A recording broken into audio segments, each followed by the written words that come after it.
and your weathered hair blowing in the breeze, the bruises on your knees.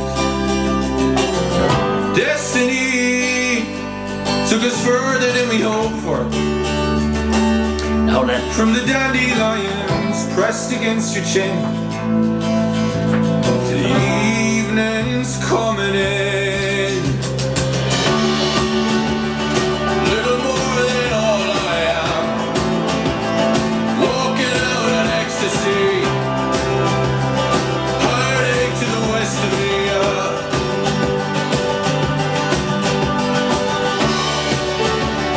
And everything you ever said rolling round inside my head. And it's sad now cause it's history, but it's all you ever wanted. It's all you ever wanted. Could be we're too far.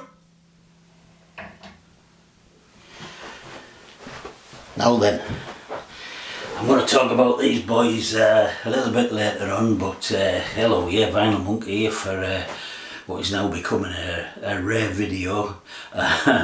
What's even just as rare in my videos are the number of people who watch it, I think, but thank you to the handful that are left. You know who you are, I do appreciate it. One little technical thing while I think on, actually, I stopped some time ago getting, I used to get an email notification every time somebody put a comment on one of my YouTube videos, which meant I knew someone had put a comment on, I could get back to them. That stopped for some reason, and I've looked at settings and all these sorts of things. I can't find out to rectify that if it's possible. And it just means I don't know if anybody's put a comment on and I might have missed them. I can obviously watch the last video, but I can't watch the last 157 or whatever it is. So if any of the few of you do watch this who are familiar with how the YouTube platform works, maybe you could put something in the comments, tell me how to correct that. But as I said, I'm going to talk about those boys later in the context of what I think is my second favourite new album of the year. I think, I thought it was behind me, it isn't. Earlier on in the year I identified Mark Rebo, Map of a Blue City, as the album of the year, and but then I come across this one and it's running that one close. So I want to talk a little bit about that album and that band and that sort of new folk rock sort of scene in Ireland that's coming out of Ireland.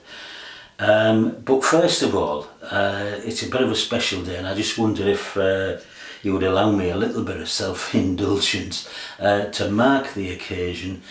For any of the observant amongst you, you might say that that says officially I'm fishing daft, you'll know that. Best grandpa. I don't know about grandpa, granda we call them up here, I think, or I always did anyway. But today, my son and his partner, Becca, this morning, 6 o'clock, give birth to my first grandson, Rohan, R-O-H-A-N, they call him the little lad.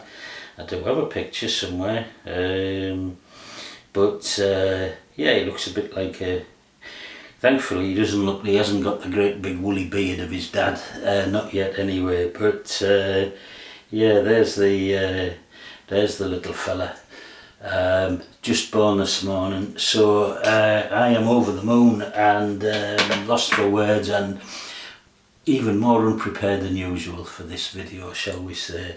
But yeah, Rohan, yeah, unusual name, not one of the more popular ones. I looked it up. It's actually happily of multicultural origin. It's Persian, Arabic, Irish.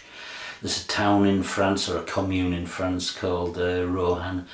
But yeah, I looked it up. Where did I wrote it down? I think in India and Bangladesh it means sword made of the finest steel, which I think is great, given that, yeah, This little kid's a Hartlepoolian. He's from the great town of Hartlepool, which was a steel town. Well, still is a steel town. It still does make steel pipes, but it was a major steel making town back in the day.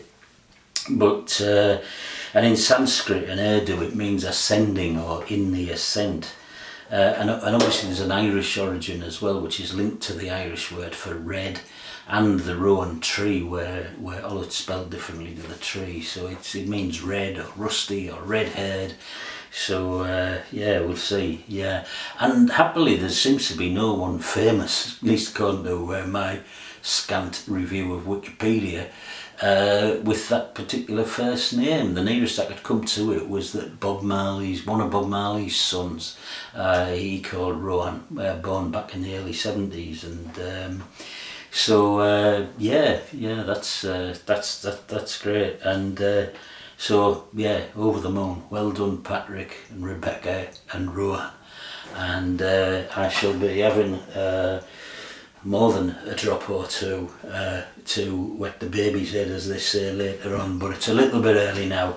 So back to the music. Yeah, that intro was the opening track of side 2, actually the opening track of side 2, Caroline, by the Irish band Kingfishr, spelt without an E in it for some reason, which is 3 lads who met on an engineering course, engineering students. So we've got Eddie Keogh on vocals and guitar, we've got Owen McGrath on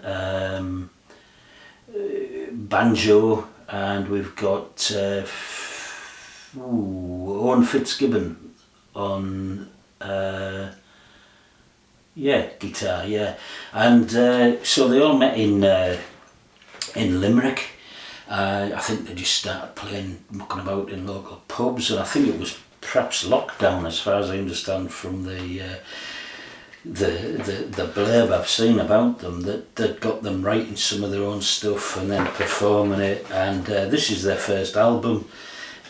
It's appropriately called Halcyon.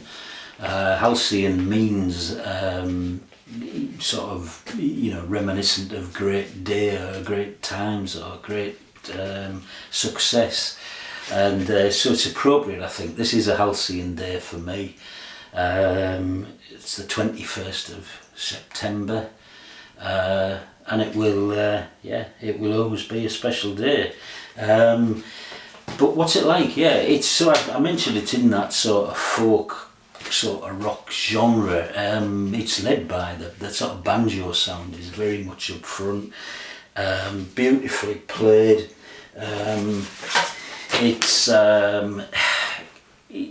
Eddie Keogh sings with this gorgeous baritone that is just so authentic. I just love the singing. You'd say it's a sort of mixture of indie sort of guitar sound, except with banjo up front, and with a folky sort of sensibility. And it's poetic, it's dramatic, it's definitely romantic. You can sort of feel the mist of Western Ireland permeating sort of through the sound.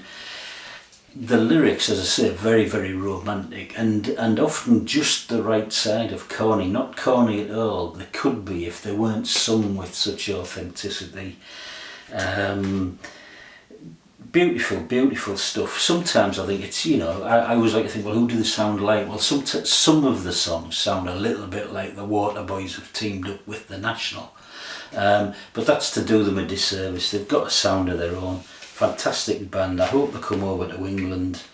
One of a number of bands that have broken through from that small country just off the coast of Britain. In the last few years, they just keep churning out, don't they, artistic talent. You wonder how it's done. But we're going to go out anyway. I'm going to keep this video short. I'm going to go out if I can find it. The album is actually white vinyl, which makes it extremely difficult for me to see the lines between the songs, and this is the second last song on side 2. It's called Someday. It's a beautiful song. I just want to read one of the verses, because this this is relevant to what's going on today. I mean, I'm guessing this was written with the north of their country, with Ulster in mind, and the troubles and the sectarianism and the flags that fly and everything. But the verse is, someday the flags won't fly, they'll all be buried in the ground where they belong. Someday, well, the guns won't ring, we'll all wonder where the world went wrong. And then the song ends with this lovely banjo solo, which I realise I'm not really selling this very well. I best just put it on. But gorgeous stuff. This is Kingfishr from the Republic of Ireland. I'll put the second last song on. Hopefully you'll stay with me to hear a minute or two of it, if I can find it.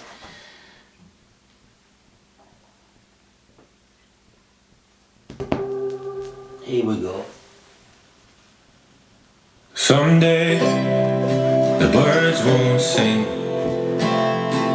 they'll all scatter from the rising tide below. And someday the bells won't ring, they'll just echo back the secrets that they know. But not today, and not tomorrow, not while the symphony is rolling through my blood. And who's to say we shouldn't follow towards some light up in the sky that no one sees? And not for gold, not for envy, not for the thought that we could live forever.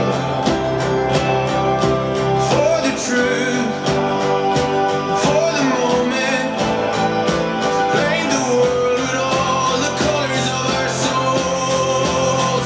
Oh, someday flags won't fly, Flags won't fly, they'll all be buried in the ground. bury their flags in the bloody ground.